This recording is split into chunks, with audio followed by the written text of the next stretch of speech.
Welcome to the 12-Step Recovery Evolution podcast. Visit recoveryevolution.co.uk for more episodes, helpful resources and links to our social media. Also visit the site for information on how you can attend a future Zoom session or workshop live. Thank you. Hope everyone enjoyed their Easter weekend. Thanks to Sonia and Fox for their chairs over the weekend. It was very good, and hopefully it's thought-provoking. So it's kind of like we started, I don't even know how long ago now, maybe coming on a week or so ago, that we started looking at on awakenings, and we're still kind of there, but I'm quite conscious that we're only halfway through that. We've only been looking at on the awakening bit, but there is what we do as we go through the course of the day bit to that as well. But I've kind of always been tell people the why before the how, and because especially in addiction treatment, and especially doing this professionally, that I often find, again, at least from what I've learned and the sort of 29, 30 years that I've been learning about addiction and working in the field, that one of the things that I believe is that it's a very misunderstood problem. So not only is there lots of solutions to it, and many of them don't work, haven't worked, never will work, never gonna work, and must admit I've seen the government apply most of them over the years, and they usually run into nothing, and then we start the next big social experiment. But there's a truth that nobody can dispute, that Alcoholics Anonymous, no matter what you think about it, is the longest running addiction treatment program on planet Earth by far. So there has to be a lot said for that, isn't there? If you've got a shop and nobody wants to buy your stuff, it usually goes bankrupt. So apart from it being the biggest support group on planet Earth, and probably also helping more alcoholics and addicts and their families than anything else that's ever been invented, it's also, I think, probably one of the least understood programs. So again, it might sound judgmental, and sometimes I may even sound bitter in some areas I am, because been quite controversial, and people can be a bit mean to you when you're not saying the right things, and so I've discovered over the years. But I do believe that it is very misunderstood, but even in its very misunderstood state, it still does a lot of good.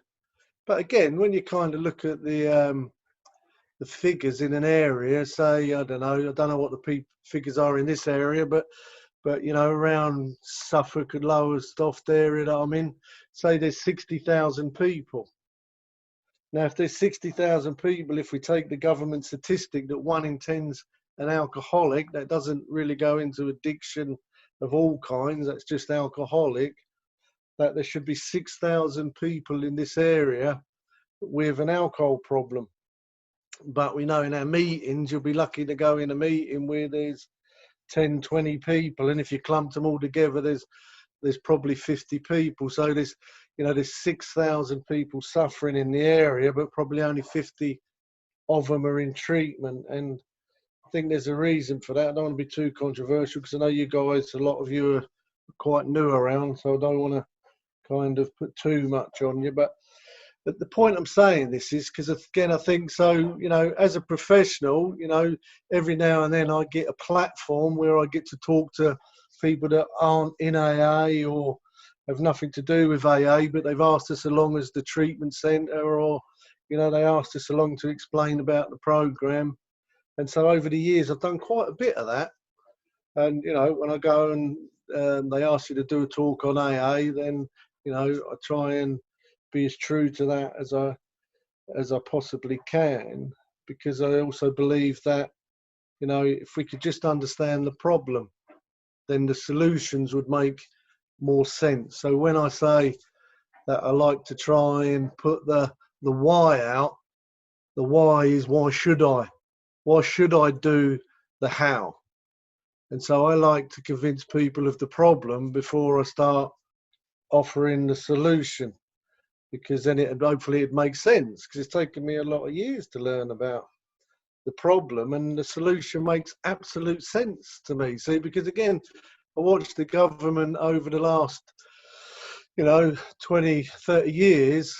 I've been to a lot of rollouts of the new government strategy, and I sit there and listen, and I think, well, they're really great solutions, but to the wrong problem. They don't seem to understand the problem. And so I like to tell this and I like this analogy. The analogy that I use at a fruit and veg shop. And so I go to these rollouts of these new fruit and veg shops, and there's all of these people trying to make sense, but I don't think they understand. So they only have to make sense to the other people that don't really understand. Now, that may make me sound arrogant, that he thinks he knows it all. But look, I know a thing or two about addiction. I've been doing this for 30 years, and I've been 12 years before that. It's been my whole life. I mean, literally, this has been my whole life. Addiction and addiction treatment, pretty much every day of my whole life. And so, I probably know a thing or two. And not only that, I've been quite effective in helping to treat people. And I've observed a few things, which they're the things that I'm trying to share. I'm not actually saying that I'm right. I'm actually trying to say the big book is. And so I use this analogy when I'm talking to other professionals. And again, I'm telling you this because I'm trying to help you become a little bit more conscious of, and it may help you to then put more effort into doing what's going to help you and not waste your time doing other things. Like it says, we can find easy, softer ways, or, we try and find other approaches and things like that, which again, I can see. So a lot of the reason for me saying this dialogue is in the hope of trying to help you guys not waste too much time doing other things. Now, I know there's some of you guys on here that could pretty much say that they feel like they've probably wasted quite a few years going off doing other things, and it didn't work, and now they've come back to this. Now, again, because I've been around quite a while, I get that quite a lot, that people come to AA, do really well, wander off to do other things, other spiritual stuff or journeys, but then 5, 10, 15, 20 years go by and they come back to this. So again, I'm trying to help some of you not make that mistake. And some may say, well, that's not a mistake. That's what they had to do to get that part of the journey.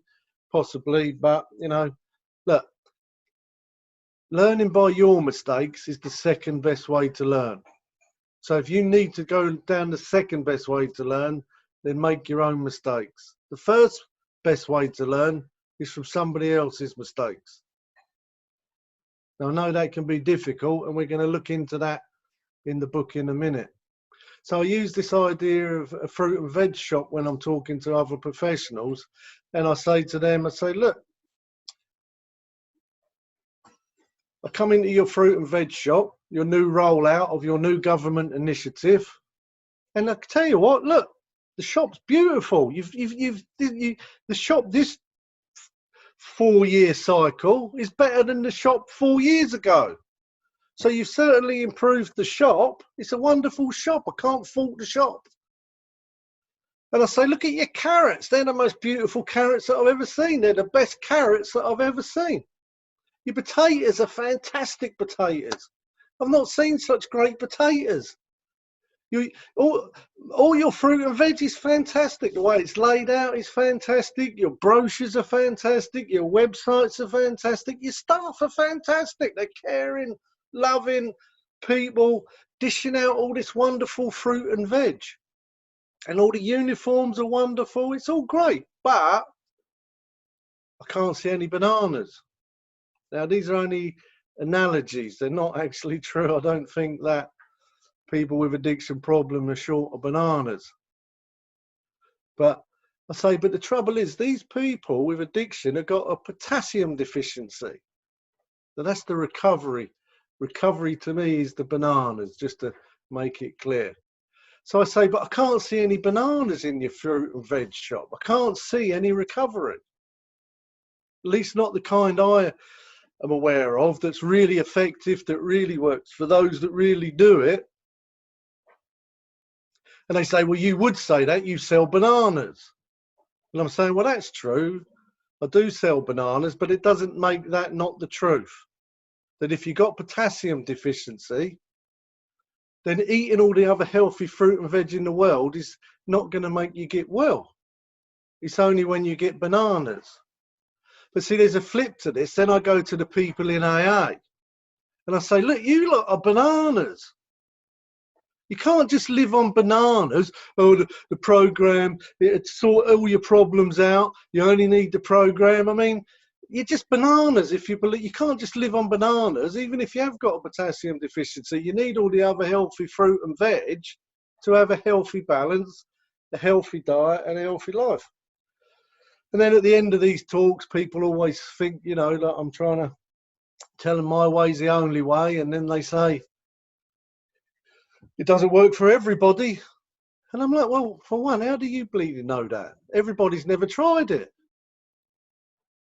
Most people in the program haven't bloody tried it. So I don't know if it works for everybody. I'm pretty sure it does work for everybody that tries it. And then you get these statistics bandied around that only 3% of the people that try the program. I mean, that's a wrong statistic. It come out from people just walking in to the program.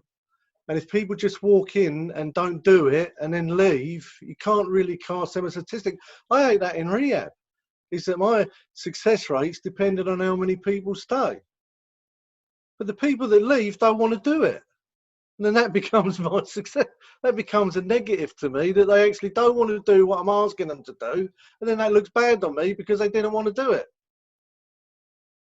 Now, I believe the statistics are probably the same as they're written in the big book, which kind of go along like this, that 75% of the people that really tried succeed in getting at least 3 years sober trying this program. At least 75%, I believe, is a success rate. But the caveat is of those that really tried. See, a lot of people over my life that I've seen in recovery that don't do so well, they really don't understand the program, or they're completely against doing it. Now, look, you can go to 14 meetings a day, 7 days a week. You can open up meetings in the prison. You can bring hundreds of people to meetings, but it doesn't mean you got a program.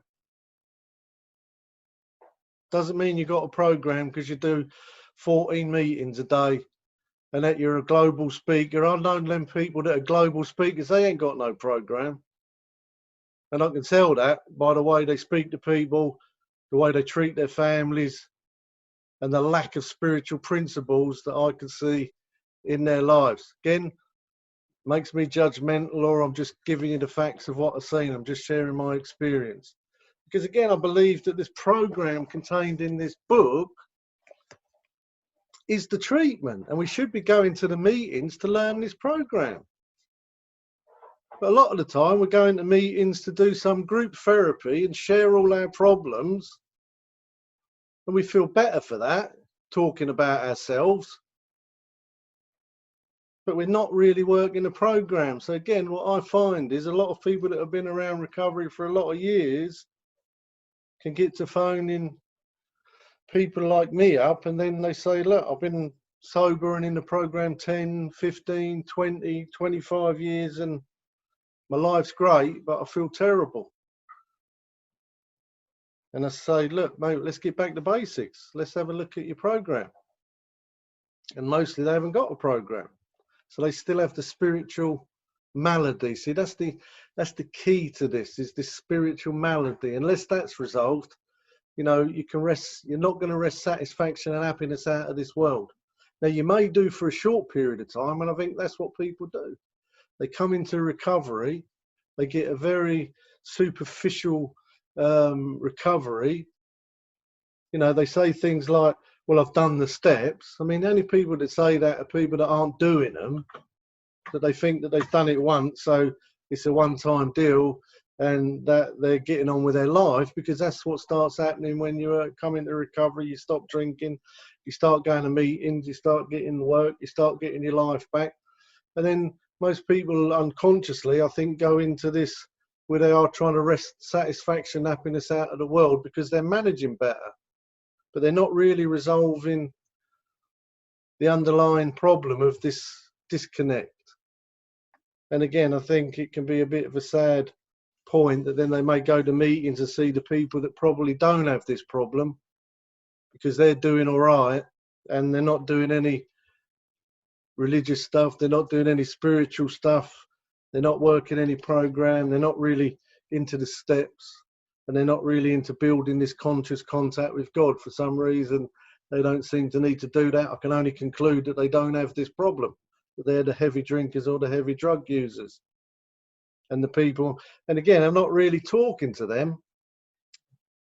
I've got, I'm talking to the people that really do need this program, that are out there dying when we've got a perfectly good treatment program, that they're even going to all these government agencies that are godless, that are trying to help them manage, but they're not giving them this program, and they're not succeeding in there, and they just get clumped into the portion of, people that actually, these lot get it, but these ones don't. And it's like, I'm thinking the reason they're not getting it because the treatment that you're giving is the wrong kind of treatment, or they're not getting access to the treatment. So again, if you go to a meeting where they're not talking program and you're not reading the book, then you're not got access to the treatment that you may need. So if you are struggling and failing and you've been going to meetings but still not doing well, and hopefully I think some of you on here also that have come to ECR, you say you've been to a lot of meetings, but it's only since you've come to us that you're starting to do better, because we believe in the program. We do other therapies as well, but I wouldn't do other therapies without trying to get you to understand the program. So even doing these little workshops with you guys has made me also realise that when I do go back, if I've got any staff left at the end who want to come back, is that I'm going to make some changes in our program back in ECR as well, because I think we can improve stuff. So we've done the why. Hopefully that you guys realise now that, the drinking was but a symptom, that our behaviours are a symptom, depression is a symptom, anxiety is a symptom, self-hate is a symptom. A lot of them, irritability and discontent is a symptom. See, because if you think drinking is the problem, then when you're not drinking, you think you've solved the problem. Drinking is just a symbol, a symptom. Drugs are just a symptom. But if you think drugs was the problem, and if you've stopped drinking and stopped taking drugs and you haven't got a problem, then you're not an alcoholic, you're not a drug addict. If you stop drinking and stop taking drugs and still have a problem, then you're an alcoholic and a drug addict, and you're going to need a different solution to them other lot. Them other lot just needed a sufficient reason to stop or moderate, and they still had the power to do that. Because if you're an alcoholic and addict and you haven't resolved the problem's always going to take you back to drink and drugs, no matter whether that's 1 year, 5 years, 10 years, or 20 years. So I'm going to go back again in the big book. Again, we're kind of doing it in reverse, but like I said, because I wanted to show you the why before the how. So now we're going to go deeper into the how. Now, the how that we're going into is how it works. It's funny, when I went to Watford, and then they never really did the steps in Watford before I went there. The old timers weren't really big bookers. They didn't really like big bookers, I found out eventually. So nobody ever really done the steps. They thought doing the steps was going to this meeting on a Friday night where they all read from the 12 and 12. Now, let me tell you, the 12 and 12 does not tell you how to do the steps. If you're stuck on a desert island with the 12 and the 12, you're going to die of alcoholism. It's not going to give you clear-cut, precise directions how to do the steps like the AA Big Book. The 12 and 12 tells you about the steps. It gives you more information about the steps, but it doesn't tell you how to do them. Now, for somebody like me who's a big booker, it gives you a certain mindset. Now, when I meet the people that don't do the book, but they're 12 steppers, they do the 12 and 12, we have a very different mindset. They know a lot about it, but they don't know how to do it. And most of them don't do it, but they know a lot about it. So nobody really did. They thought doing the steps was going to this 12 and 12 meeting on a Friday night, and then they'd read the chapter, and then they'd all give their opinion. And that was doing the steps. But that actually isn't doing the steps. That's talking about the steps. So the big book gives clear-cut, precise directions to how to resolve this spiritual malady, how to get us back in connection with God. So I'm going to, this book I'm going to read from this one. Look, pretty fancy cover. See? It's not a what do they call it? Where it's not an AA approved book. This is a study book. AA some years ago forgot to renew their copyright, and a few books got rewritten, and this was one of them. But in it, it's got the original writing, the way Bill W. wrote it before the fellowship kind of made him change some of it. And so it's not approved the literature, but that's okay because I'm not an approved AA speaker. And this isn't an approved AA meeting, so we can do this.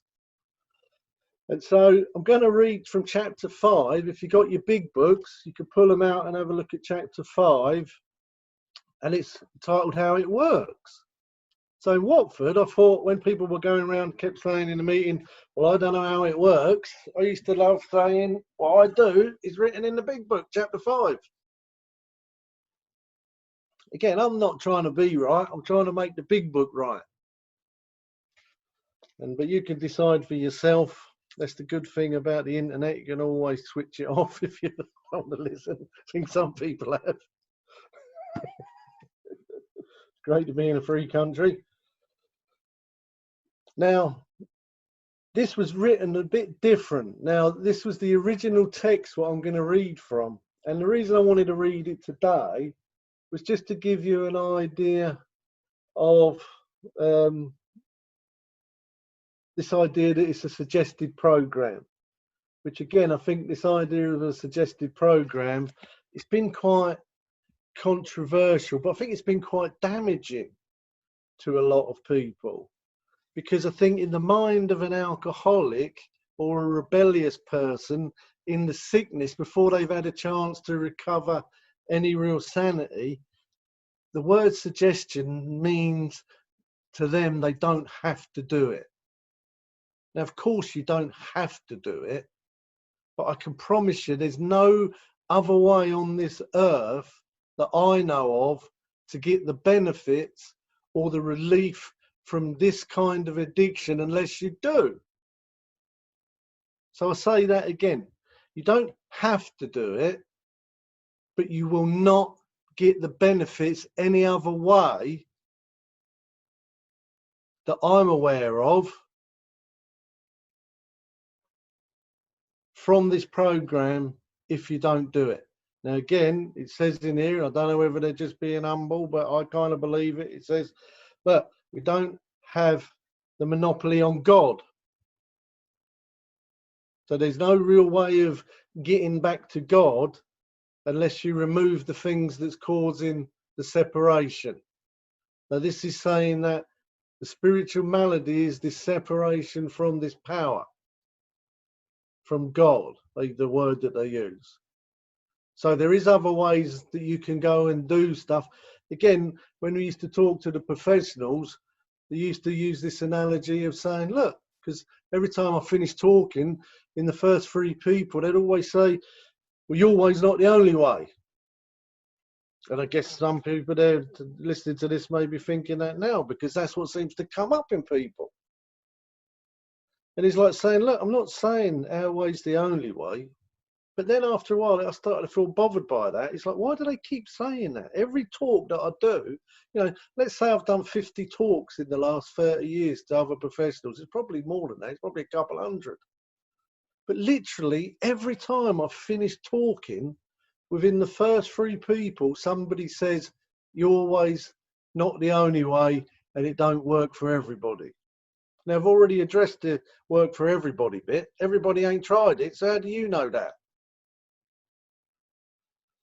But being the way that I think, I thought, what do they mean when they say my way's not the only way or AA's not the only way? Now, I kind of got the idea, but it seemed to be just taking the power out of what I was telling them. And so I thought about it for a while, and then I thought, right, next time that happens, I'm going to do something controversial. I'm going to say, yes, it is, because you're not meant to say that. You're not meant to say, yes, it is. So I thought I'm going to change it up a little bit, because I want to get somewhere different with this. I'm not just going to settle for them saying that. I want to move it on a little bit. I want to get a better answer to that.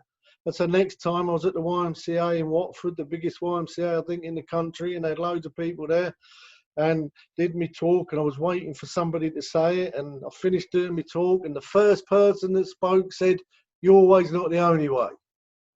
And I went, "Yes, it is." I was shaking inside and sweating.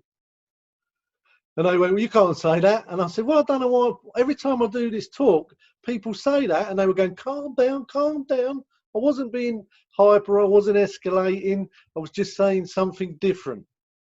And they were saying, calm down, we're not having a go at you. I said, I don't feel like you're kind of having a go. But every time I do this talk, somebody says that. So it's important to me to understand what you mean by that. Because it seems like you're just taking the power out of what I'm saying. I'm here representing a global fellowship that's in every country in the world. There's over 8,000 meetings in this country, Ireland and Scotland every year. It's the longest running fellowship on earth. It's helped more people by a mountain or a molehill than anybody else. They're just facts, not opinion. And then you tell me that it's not the only way. Like, you throw it into this sphere that there's all these other ways that are just as good. And I can't allow that to happen. Look, you can do whatever you want. But we need to let people know how great this is if you've got an addiction problem. If you don't want to do it, of course it's not going to work for you. And you're certainly not going to get the benefits from it if you don't want to do it. Of course it's not. I said, look, every alcoholic and addict that I've ever met share a lot of things in common, which this program addresses, these 12 steps address. But one of them is resentment, as we've talked about. Resentment is the #1 offender. It kills more alcoholics than anything else. So all alcoholics and addicts that I've ever met have got resentments. Now, if they've all got resentments, the only way to get rid of resentments is to forgive. Unless anyone knows another way, I mean, really, the other solution that we use is we take drink and drugs. We take painkillers to try to lessen the pain of our resentful self. And so I said, so look, so any program that doesn't entertain forgiveness isn't going to work. So then it is the only way. Now, there's lots of different ways you can learn to forgive. You can learn Buddhist forgiveness, Muslim forgiveness, Hare Krishna forgiveness, Christian forgiveness, Granny Smith forgiveness. It don't matter what form of forgiveness that you want to learn, but you have to learn to forgive. Now, there's other issues that we all have that these principles in this program address. So I think that the 12-step program addresses all of our issues. And so if we work the complete program, we deal with all of our issues, not just one or two of them, but it addresses all of them. And they all culminate in this reunion with the creator of the universe. And so we're running out of time, so I just wanted to read some of this. I'm just going to read through this once and might highlight a couple of bits, and then tomorrow maybe we'll go a little bit deeper into it. But this is chapter 5 in the original text, the way Bill Wilson wrote it before the fellowship changed it. Now, I like it better in this form because I'm a bit hardcore, because I believe in it. And so did he. It says this, right? Chapter 5, how it works. Rarely have we seen a person fail who has thoroughly followed our directions. Those who do not recover are people who cannot or will not completely give themselves to this simple program. Usually men and women who are constitutionally incapable of being honest with themselves. There are such unfortunates. They are not at fault. They seem to have been born that way. They are naturally incapable of grasping and developing a manner of living which demands rigorous honesty. The chances are less than average. There are those too who suffer from grave emotional and mental disorders, but many of them do recover if they have the capacity to be honest. Our stories disclose in a general way what we used to be like, what happened, and what we are like now. If you have decided you want what we have and are willing to go to any lengths to get it, then you are ready to follow directions. But some of these we bought. You may think you can find an easier, softer way. We doubt it if you can. With all the earnestness at our command, we beg of you to be fearless and thorough from the very start. Some of us have tried to hold on to our old ideas, and the result was nil until we let go absolutely. Remember that we deal with alcohol, cunning, baffling, and powerful. Without help, it is too much for you. But there is one who has all power. That one is God, and you must find him now. Half measures will avail you nothing. You stand at the turning point. Throw yourself under his protection and care with complete abandon.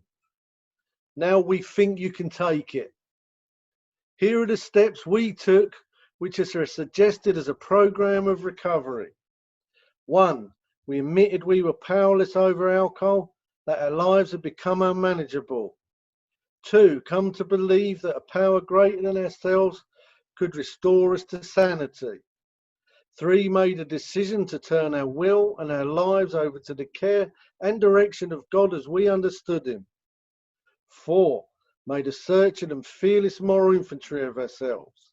5, admitted to God, to ourselves and another human being the exact nature of our wrongs. 6, we're entirely willing that God remove all these defects of character. 7, humbly on your knees, ask him to remove our shortcomings, holding nothing back. 8, made a list of all persons we had harmed and become willing to make complete amends to them all. 9, made direct amends to such people wherever possible, except when to do so would injure them or others. 10, continued to take personal inventory, and when we were wrong, promptly admitted it. 11, sought through prayer and meditation to improve our contact with God, praying only for knowledge of his will for us and the power to carry that out. 12, having had a spiritual experience as a result of this course of action, we tried to carry this message to others, especially alcoholics, and to practice these principles in all our affairs. Many of us exclaimed, "What an order! I can't go through with it." Now, sometimes I just stop there for a little joke. Some people think because alcoholic and addicts don't like being told what to do, they're saying in this way, you may exclaim, "What an order! I can't go through with it." Do not be discouraged. No one among us has been able to maintain anything like perfect adherence to these principles. We are not saints. The point is that we are willing to grow along spiritual lines. The principles, the principles we have set down are guides to progress. We claim spiritual progress rather than spiritual perfection. Our description of the alcoholic, the chapter to the agnostic, and our personal adventures before and after have been designed to sell you 3 pertinent points. A, that you are alcoholic and you cannot manage your own life. B, that probably no human power. Oh, sorry. The phone just decided to start off. That probably no human power could relieve your alcoholism. And C, that God can and will. If you are not convinced at these vital issues, you ought to reread the book at this point or else throw it away. Now, so you can see that's as it was originally written. Now they changed it, and there's a reason that they changed it, and we could discuss that more tomorrow and break it down a little bit more, but that gives us 15 minutes to sort of get some feedback from you guys.